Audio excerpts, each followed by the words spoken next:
कागजात नामजदगी मंजूर होने के बावजूद तहरीक इंसाफ के 227 उम्मीदवार ऐसे हैं जो इंतखाबात से बाहर हो गए हैं। बल्ला तहरीक इंसाफ से दूर भाग रहा है। लेकिन ये तहरीक इंसाफ अकेली नहीं जिससे पार्टी निशान ले लिया गया है। एक और बड़ी जमात ऐसी है जिसका इंतखाबी निशान वापस ले लिया गया है। आज की वीडियो में इंतखाबात के बारे से अपडेट्स और कुछ अहम तफसीलात आपसे शेयर करेंगे। हमारे साथ रहेगा, मैं हूं सरफराज राजा।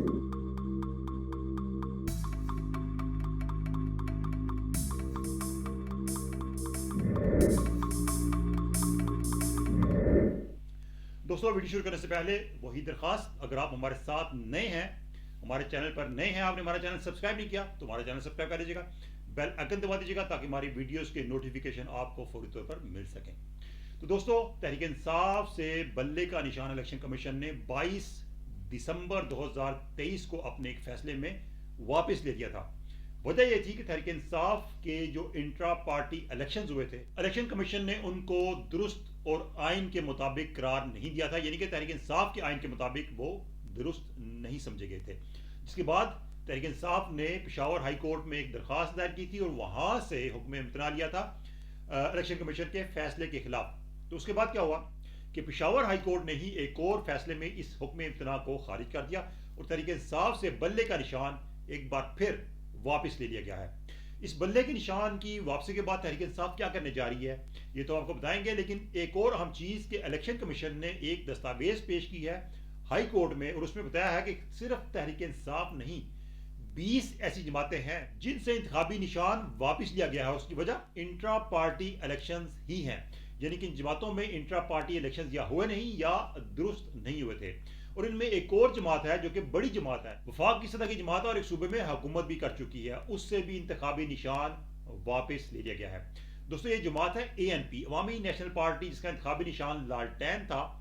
उसके भी इंट्रा पार्टी इलेक्शन नहीं हुए और इलेक्शन कमीशन के मुताबिक ANP को भी इलेक्शन सिंबल अलाट नहीं किया जा रहा। ANP भी बतौर पार्टी इंतखाबात में हिस्सा लेने की अहल नहीं होगी। तो ये तो अपडेट है इंटर पार्टी इलेक्शंस और इंतखाबी सिंबल्स की वापसी के हवाले से। लेकिन तहरीक इंसाफ को क्या नुकसान हो रहा है? तो दोस्तों, तहरीक इंसाफ की तरफ से ये कहा जा रहा है कि पार्टी सिंबल ना मिलने के बाद तहरीक इंसाफ आज़ाद हैसियत में अपने उम्मीदवारों को सामने लाएगी। उनको कोई इलेक्शन सिंबल दे दिया जाएगा और उस सिंबल के साथ तहरीक इंसाफ के तमाम उम्मीदवार मैदान में होंगे और उसके लिए सोशल मीडिया का इस्तेमाल किया जाएगा और उसमें तशहीर की जाएगी कि तहरीक इंसाफ के फलां फलां हल्के में फलां फलां उम्मीदवार हैं, तो उनको लोग वोट करें। लेकिन इसके साथ ही तहरीक इंसाफ को एक बड़ा झटका लगा है। अगर उनके उम्मीदवार आज़ाद हैसियत में हिस्सा लेते हैं तो उसके बाद कंसिक्वेंसेस क्या होंगे? वो ये होंगे कि जब ये लोग मेंबर पार्लियामेंट मुंतखब होकर आएंगे तो इनकी हैसियत आज़ाद होगी, ये किसी भी पार्टी को ज्वाइन कर सकेंगे, इन पर किसी किस्म की पार्टी पॉलिसी का इतलाक नहीं होगा। इसके बाद एक और सबसे बड़ी बात कि तहरीक इंसाफ को जो मखसूस नशिस्तें हैं, यानी कि नेशनल असम्बली में 70 मखसूस नशिस्तें हैं जिसमें 60 खवातीन की और 10 अकलियतों की, इनमें से भी कोई शेयर नहीं मिलेगा।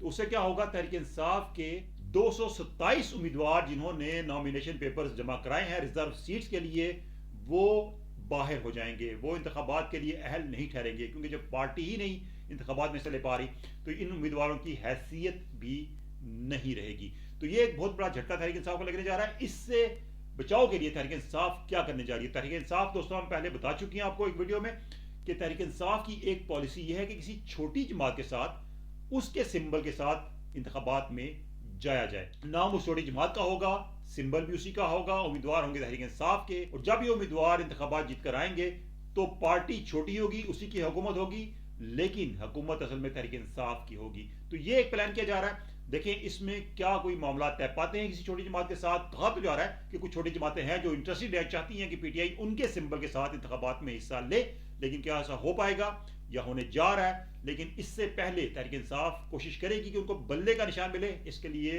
वो सुप्रीम कोर्ट में भी जाना चाह रहे हैं, लेकिन मुश्किलात काफी होंगी क्योंकि सुप्रीम कोर्ट से सवालात का सामना करना पड़ेगा उनको कि क्यों पार्टी इलेक्शंस नहीं कराए, इतनी ताखीर क्यों की गई और पार्टी इलेक्शन जिस तरह कराए गए वो क्यों कराए गए। बहरहाल एक ऑप्शन मौजूद है तहरीक इंसाफ के पास और एक उम्मीद भी है वो समझते हैं कि उनको सुप्रीम कोर्ट से बल्ले का निशान वापस मिल जाएगा। अगर नहीं मिलता तो उसके बाद जो दीगर प्लान्स हैं उन पर अमल दरामद किया जाएगा।